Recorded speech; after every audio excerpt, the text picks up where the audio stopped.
Son Excellence Madame Selma Malika Haddadi, ambassadrice de l'Algérie en Éthiopie, a remporté haut la main la vice-présidence de la Commission africaine à Addis Abeba en Éthiopie. Et en tant que citoyen algérien, on ne peut qu'être fier de cette élection. Donc nous disons félicitations et Mabrouk Alik, Madame l'ambassadrice.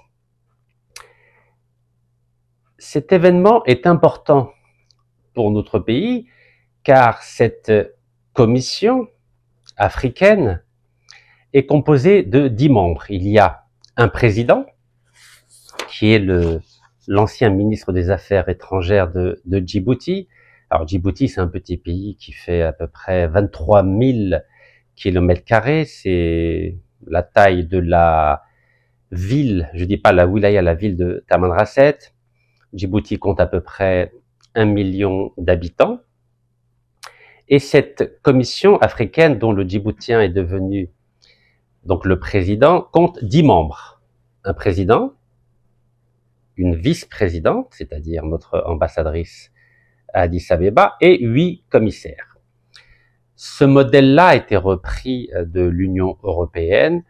En termes d'efficacité, il semblerait que ce soit une architecture qui pourrait, si elle était menée à bien et si elle était dotée de pouvoir, être une force motrice pour favoriser l'intégration politique, économique, sociale, environnementale et militaire de l'ensemble du continent africain qui compte 54 pays et à peu près 1,2 milliard de personnes. Alors, lorsqu'on regarde la fiche de candidature de son Excellence Madame l'ambassadrice d'Algérie, elle évoque le renforcement de la gestion administrative et financière de l'Union africaine et elle s'est fixé 3 objectifs. Le premier, c'est consolider la gestion administrative et financière de la Commission de l'Union africaine, renforcer la confiance et la synergie entre la Commission et les États membres de l'Union africaine et optimiser la coordination au sein des organes et structures de l'Union africaine et la coopération avec les partenaires. Donc ce sont 3 objectifs ambitieux, 3 objectifs, s'ils étaient menés à bien, avec les moyens humains et financiers indispensables à leur réalisation, pourraient permettre à l'Algérie, pendant ce mandat de 4 ans, de renforcer l'unité africaine dans tous les sens du terme. Alors, les 8 commissaires qui s'occupent de cette commission de l'Union africaine ont 8 prérogatives dans 8 thèmes différents.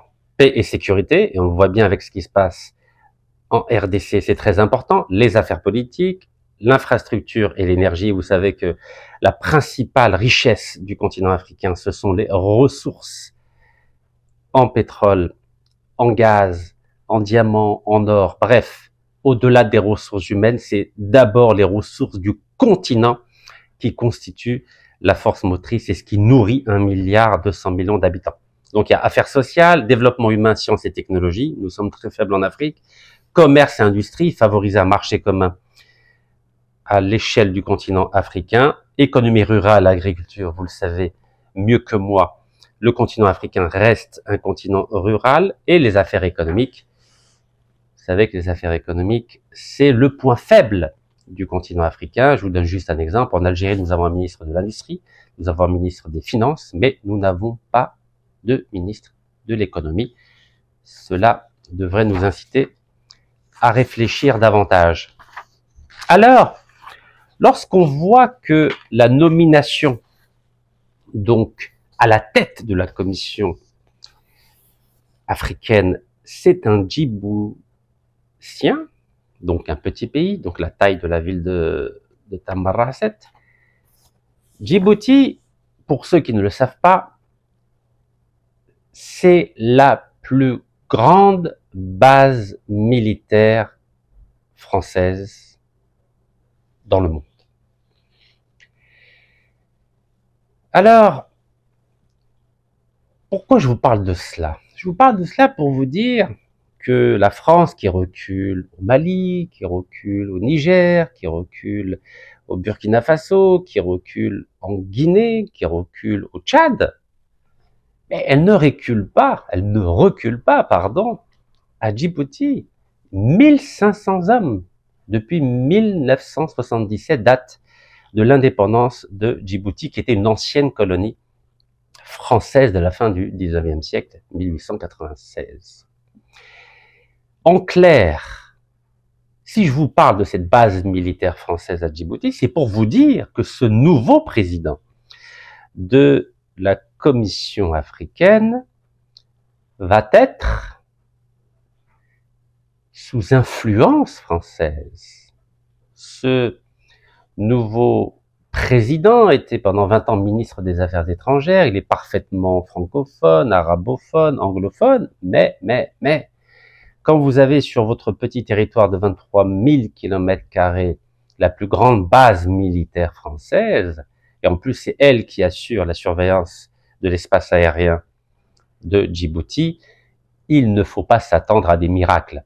Donc l'Algérie, qui est en crise ouverte avec la France, elle devra composer avec une présidence de la Commission africaine sous très forte influence française. Alors juste pour vous donner un ordre d'idée, lorsque le loyer de cette base militaire française a été négocié donc en 2000, c'était à peu près 30 millions d'euros par an.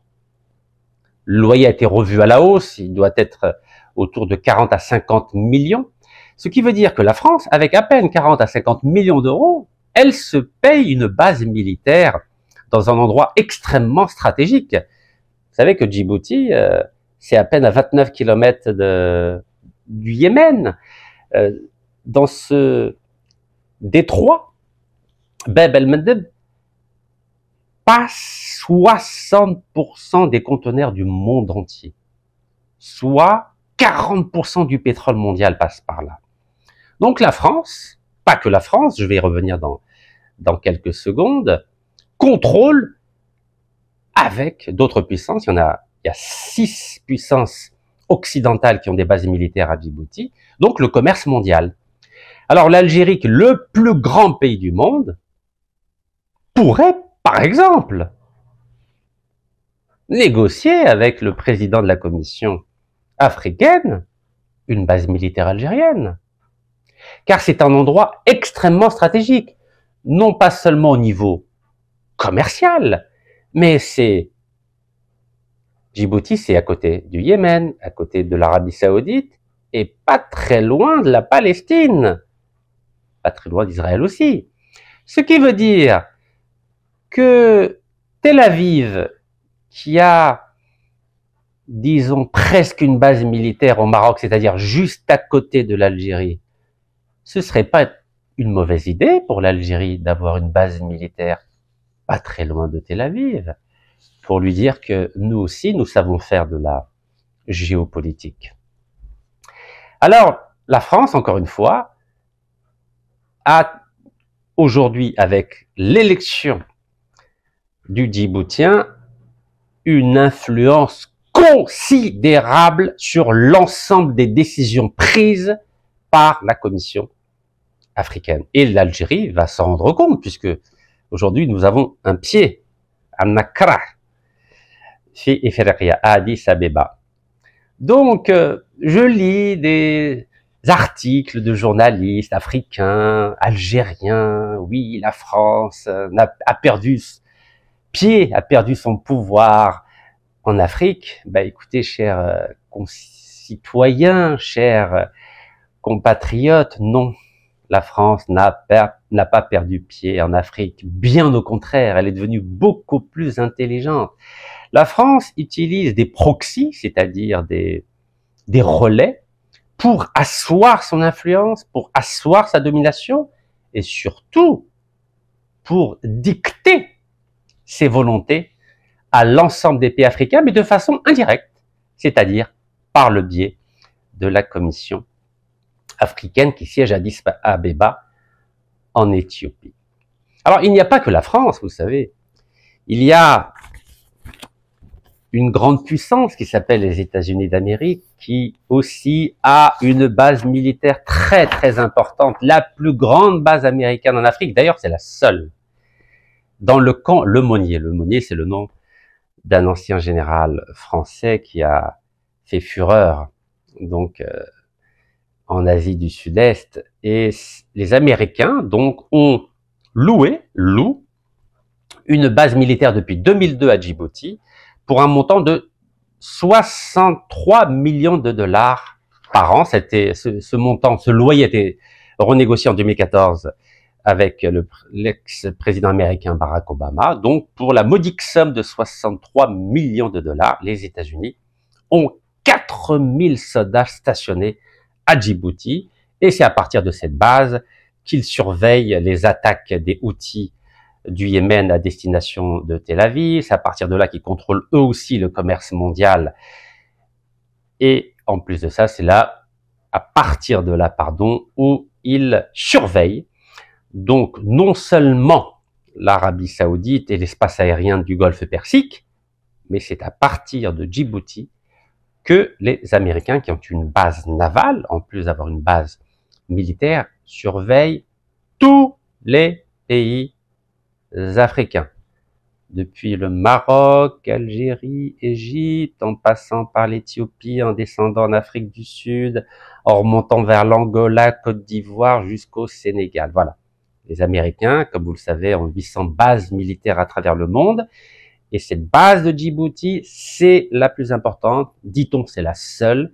Et à partir de cette base-là, ils contrôlent tous les moyens de communication et tous les événements, à la fois militaires, politiques, qui se jouent en Afrique aujourd'hui. Alors, l'Algérie, qui est le plus grand pays du monde, l'Algérie qui souhaite jouer un rôle très important sur le continent africain, notamment avec et en partenariat avec l'Afrique du Sud. Vous savez qu'il y a quelques semaines, le président sud-africain fait une visite officielle en Algérie. L'Afrique du Sud est présente. En République démocratique du Congo, comme vous le savez, il y a de l'ingérence rwandaise en RDC et il y a 2700 soldats d'Afrique du Sud en RDC. Alors, pourquoi ne pas consolider le Conseil de sécurité de paix africain qui aujourd'hui, malheureusement, n'a pas les mêmes ambitions que le Conseil de sécurité des Nations Unies. L'Algérie vient d'accorder une subvention d'1 million d'euros. C'est très bien. J'aimerais dire c'est un geste généreux, mais il faudra beaucoup plus. Vous savez, je vous donne juste un petit exemple. Lorsque la Commission africaine, de l'Union africaine, avait décidé que Tel Aviv soit un membre observateur donc à l'Union africaine, vous savez que c'est l'Algérie en partenariat avec l'Afrique du Sud qui avait décidé de corriger cette erreur diplomatique et d'annuler cette décision. Donc pour les sujets importants, l'Algérie, à mon sens, c'est mon humble avis en tant que citoyen algérien, doit s'allier diplomatiquement, militairement, économiquement avec l'Afrique du Sud pour être les deux ténors, un peu comme le couple franco-allemand dans la réalisation de l'Union africaine. Nous devons, nous, Algériens, mettre en place un couple algéro-africain du Sud pour constituer un véritable leadership à l'échelle du continent africain. Car comment accepter, comment croire ou faire croire que l'Algérie ou l'Afrique du Sud ou le Nigeria ou l'Éthiopie pourraient jouer un rôle important en Afrique lorsqu'il y a à Djibouti, petit territoire de 23 000 km², 6 bases militaires étrangères, françaises, américaines, chinoise. Vous savez que la base chinoise, elle peut abriter 10 000 soldats chinois. Il y a même une base japonaise. C'est la seule base militaire japonaise en dehors du continent, en dehors du pays, en dehors du Japon. Est-ce que vous imaginez? Depuis 2011, il y a même une base italienne. Qu'est-ce que fait l'Italie à Djibouti? C'est vrai qu'elle avait essayé de coloniser l'Éthiopie et la Somalie, l'Italie dans les années 30. Mais comment on peut accepter ça? France, États-Unis, Japon, Italie, Chine, c'est pas possible. On peut pas laisser ça. Alors, comment se fait-il que aucun pays africain, ni l'Afrique du Sud, ni l'Algérie, ni l'Éthiopie, ni le Nigeria, qui sont quand même des grandes puissances, même le Maroc, n'a pas de base militaire à Djibouti? Et pourtant, c'est l'endroit par où passe 60% du commerce mondial, 40% du pétrole mondial.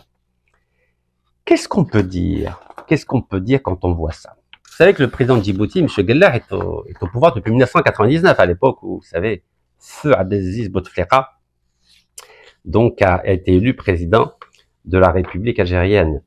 Donc, c'est grâce à ces 6 bases militaires que le président de Djibouti est devenu indélogeable. Donc, je crois même qu'il peut espérer rester au pouvoir jusqu'à la fin de sa vie. Alors, mes chers concitoyens, mes chers compatriotes, je cherche juste l'information sur la 6e base militaire. Alors, elle va arriver, j'espère. Bon, je vous le dirai une autre fois. Donc, si l'Algérie, qui est une puissance énergétique en Afrique, en étant le plus grand pays d'Afrique, n'a pas de base militaire à Djibouti, je ne pense pas que nous pourrons jouer un rôle très important.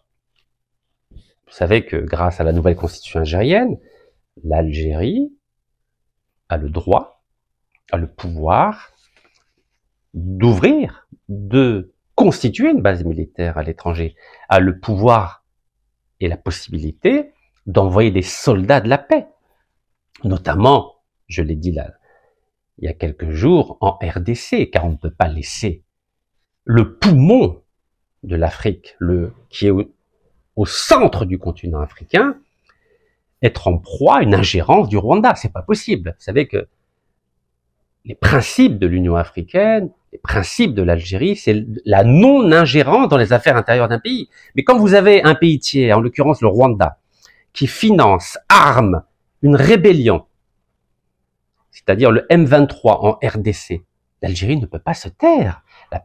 L'Algérie ne peut pas rester spectatrice. Ce n'est pas possible.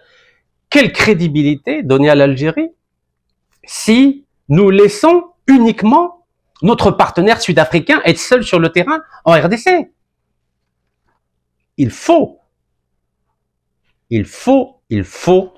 soutenir les efforts à la fois diplomatiques et militaires de l'Afrique du Sud en RDC. Il y va de notre crédibilité, surtout maintenant que l'Algérie est vice-présidente de la Commission de l'Union africaine. Je crois qu'il ne faudra pas se contenter de gérer les affaires financières et administratives. L'Algérie doit jouer un rôle moteur en réformant donc le Conseil de sécurité et de paix pour en faire un véritable Conseil de sécurité panafricain avec la mise en place de bases militaires africaines de paix sur le continent africain. Ne pas laisser 6 bases militaires occidentales et asiatiques en Afrique. Comment on peut tolérer cela? En tant qu'Algérien et en tant que panafricain, comment l'Algérie peut tolérer qu'il y ait 6 bases militaires étrangères sur le continent africain? On s'est débarrassé du colonialisme français, on s'est débarrassé du colonialisme anglais, on s'est débarrassé du colonialisme portugais, on s'est débarrassé du colonialisme espagnol, et nous acceptons, avec de grands sourires, la présence de 6 bases militaires étrangères qui contrôlent 60% du commerce mondial et 40% du pétrole à partir du continent africain, alors que nous ne sommes même pas capables de dégager le Rwanda de la RDC. Ce n'est pas crédible. Alors, j'invite mon pays, notre pays, à être beaucoup plus créatif, beaucoup plus offensif pour porter haut la parole de cette révolution décoloniale qui a fait la grandeur de l'Algérie dans les années 60 et dans les années 70. Je vous rappelle que l'Algérie a participé fortement à la décolonisation, notamment dans les pays qui étaient victimes du colonialisme portugais. Ne l'oublions jamais. Voici ce que je voulais vous dire à l'occasion de l'élection de notre chère diplomate ambassadrice algérienne à Addis Abeba en sa qualité de vice-président de la Commission de l'Union africaine. Je lui dis bon vent, bon courage et j'espère qu'elle portera haut la parole de l'Algérie et surtout l'ambition de l'Algérie. Barakallahu fikum, tahiyya al-Jazair, wa Allah yarham shuhada inshallah.